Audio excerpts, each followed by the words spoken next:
Welcome to a fireside reading of David Copperfield by Charles Dickens, Chapter 16, Part 2. But seeing a light in the little round office and immediately feeling myself attracted towards Uriah Heep, who had a sort of fascination for me, I went in there instead. I found Uriah reading a great fat book with such demonstrative attention that his lank forefinger followed up every line as he read and made clammy tracks along the page, or so I fully believed, like a snail. "Are you working late tonight, Uriah?" says I. "Yes, Master Copperfield," said Uriah. As I was getting on the stool opposite to talk to him more conveniently, I observed that he had not such a thing as a smile about him, and that he could only widen his mouth and make two hard creases down his cheeks, one on each side, to stand for one. "I am not doing office work, Master Copperfield," said Uriah. "What work, then?" I asked. "I am improving my legal knowledge, Master Copperfield," said Uriah. "I'm going through Tidd's practice. Oh, what a writer Mr. Tidd is, Master Copperfield." My stool was such a tower of observation that as I watched him reading on again after this rapturous exclamation and following up the lines with his forefinger, I observed that his nostrils, which were thin and pointed, with sharp dints in them, had a singular and most uncomfortable way of expanding and contracting themselves, that they seemed to twinkle instead of his eyes, which hardly ever twinkled at all. "I suppose you are quite a great lawyer," I said, after looking at him for some time. "Me, Master Copperfield," said Uriah. "Oh, no. I am a very humble person." It was no fancy of mine about his hands, I observed, for he frequently ground the palms against each other as if to squeeze them dry and warm, besides often wiping them in a stealthy way on his pocket handkerchief. "I am well aware that I am the humblest person going," said Uriah Heep modestly. "Let the other be where he may. My mother is likewise a very humble person. We live in an humble abode, Master Copperfield, but have much to be thankful for. My father's former calling was humble. He was a sexton." "What is he now?" I asked.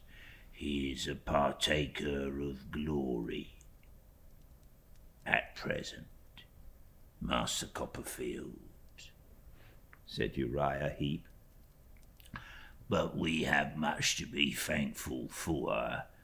How much have I to be thankful for in living with Mr. Wickfield?" I asked Uriah if he had been with Mr. Wickfield long. "I have been with him going on 4 years, Master Copperfield," said Uriah, shutting up his book after carefully marking the place where he had left off. "Since a year after my father's death. How much have I to be thankful for in that? How much have I to be thankful for in Mr. Wickfield's kind intention to give me my articles, which would otherwise not lay within the humble means of mother and self. Then, when your article time is over, you'll be a regular lawyer, I suppose, said I. With the blessing of Providence, Master Copperfield, returned Uriah. Perhaps you'll be a partner in Mr. Wickfield's business one of these days, I said, to make myself agreeable. And it will be Wickfield and Heap, or Heap late Wickfield. Oh, no, Master Copperfield, returned Uriah, shaking his head. I am much too humble for that.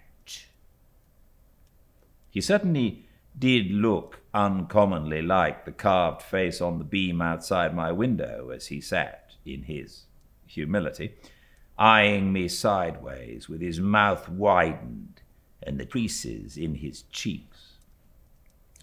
Mr. Wickfield is a most excellent man, Master Copperfield, said Uriah.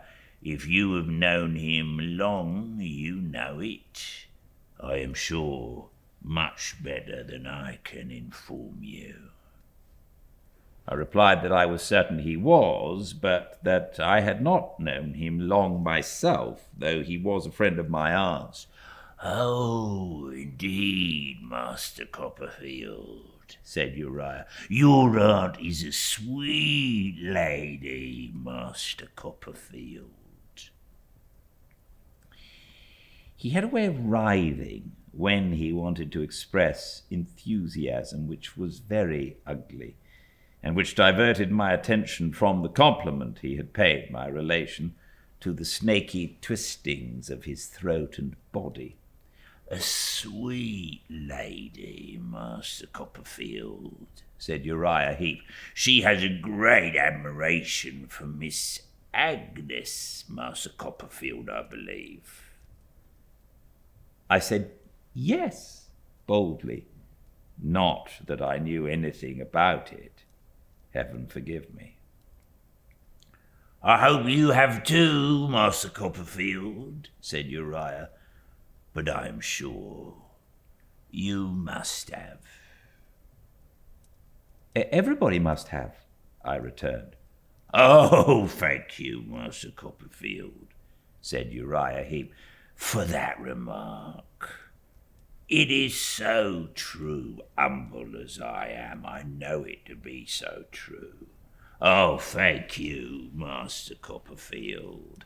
He writhed himself quite off his stool in the excitement of his feelings, and being off, began to make arrangements for going home. Mother will be expecting me, he said, referring to a pale, inexpressive-faced watch in his pocket, and getting uneasy, for though we are very humble, Master Copperfield, we are much attached to one another.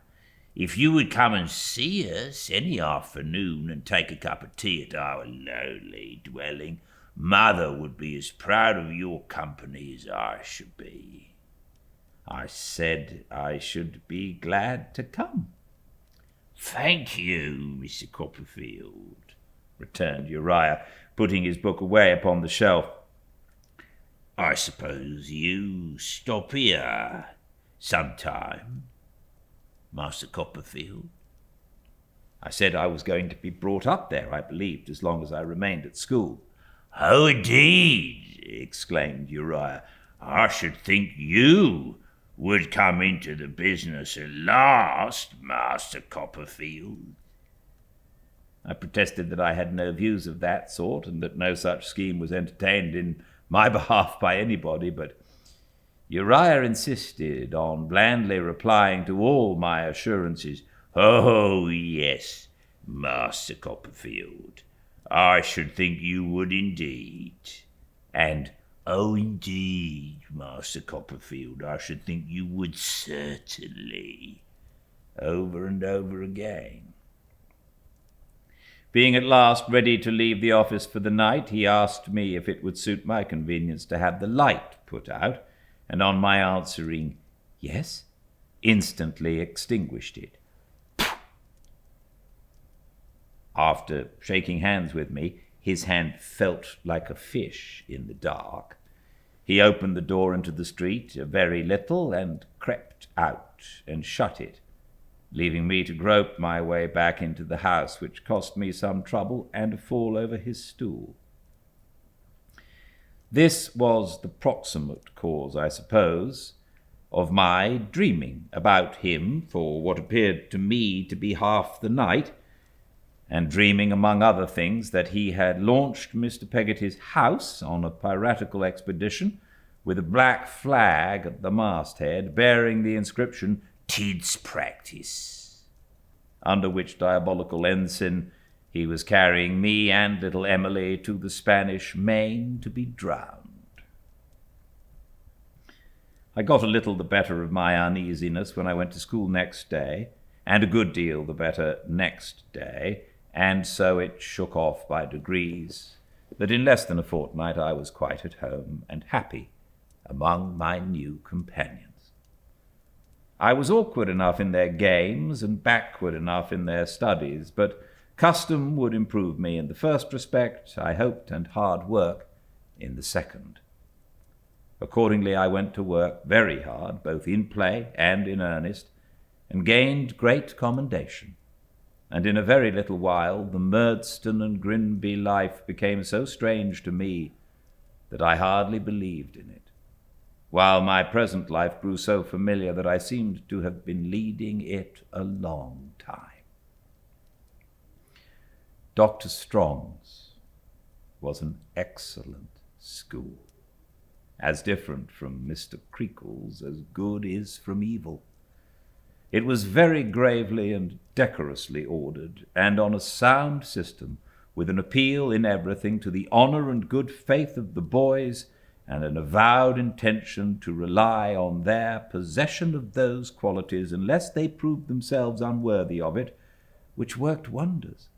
We all felt that we had a part in the management of the place, and in sustaining its character and dignity. Hence we soon became warmly attached to it. I am sure I did, for one, and I never knew in all my time of any other boy being otherwise, and learnt with a good will, desiring to do it credit. We had noble games, out of hours, and plenty of liberty, but even then, as I remember, we were well spoken of in the town, and rarely did any disgrace, by our appearance or manner, to the reputation of Dr. Strong and Dr. Strong's boys. Some of the higher scholars boarded in the doctor's house, and through them I learned at second hand some particulars of the doctor's history, as how he had not yet been married 12 months to the beautiful young lady I had seen in the study, whom he had married for love, for she had not a sixpence, and had a world of poor relations, so our fellows said, ready to swarm the doctor out of house and home. Also, how the doctor's cogitating manner was attributable to his being always engaged in looking out for Greek roots, which in my innocence and ignorance I supposed to be a botanical furore on the doctor's part, especially as he always looked at the ground when he walked about, until I understood that they were roots of words with a view to a new dictionary which he had in contemplation. Adams, our head boy, who had a turn for mathematics, had made a calculation, I was informed, of the time this dictionary would take in completing on the doctor's plan and at the doctor's rate of going. He considered that it might be done in 1,649 years, counting from the doctor's last or 62nd birthday. But the doctor himself was the idol of the whole school, and it must have been a badly composed school if he had been anything else, for he was the kindest of men, with a simple faith in him that might have touched the stone hearts of the very urns upon the wall. As he walked up and down that part of the courtyard which was at the side of the house, with the stray rooks and jackdaws looking after him, with their heads cocked slyly, as if they knew how much more knowing they were in worldly affairs than he, if any sort of vagabond could get near enough to his creaking shoes to attract his attention to one sentence of a tale of distress, that vagabond was made for the next 2 days. It was so notorious in the house that the masters and head boys took pains to cut these marauders off at angles and to get out of windows and turn them out of the courtyard before they could make the doctor aware of their presence, which was sometimes happily effected within a few yards of him, without his knowing anything of the matter as he jogged to and fro. Outside his own domain and unprotected, he was a very sheep for the shearers. He would have taken his gaiters off his legs to give away. In fact, there was a story current among us, I have no idea and never had on what authority, but I have believed it for so many years that I feel certain it is true, that on a frosty day, one winter time, he actually did bestow his gaiters on a beggar woman who occasioned some scandal in the neighborhood by exhibiting a fine infant from door to door wrapped in those garments, which were universally recognized, being as well known in the vicinity as the cathedral. The legend added that the only person who did not identify them was the doctor himself, who, when they were shortly afterwards displayed at the door of a little second-hand shop of no very good repute, where such things were taken in exchange for gin, was more than once observed to handle them approvingly, as if admiring some curious novelty in their pattern, and considering them an improvement on his own. It was very pleasant to see the doctor with his pretty young wife. He had a fatherly, benignant way of showing his fondness for her, which seemed in itself to express a good man. I often saw them walking in the garden where the peaches were, and I sometimes had a nearer observation of them in the study or the parlour. She appeared to me to take great care of the doctor, and to like him very much, though I never thought her vitally interested in the dictionary, some cumbrous fragments of which work the doctor always carried around in his pocket and in the lining of his hat, and generally seemed to be expounding to her as they walked about. I saw a good deal of Mrs. Strong, both because she had taken a liking for me on the morning of my introduction to the doctor, and was always afterwards kind to me and interested in me, and because she was very fond of Agnes, and was often backwards and forwards to our house. There was a curious constraint between her and Mr. Wickfield, I thought, of whom she seemed to be afraid, that never wore off. When she came there of an evening, she always shrunk from accepting his escort home, and ran away with me instead. And sometimes, as we were running gaily across the cathedral yard together, expecting to meet nobody, we would meet Mr. Jack Malden, who was always surprised to see us.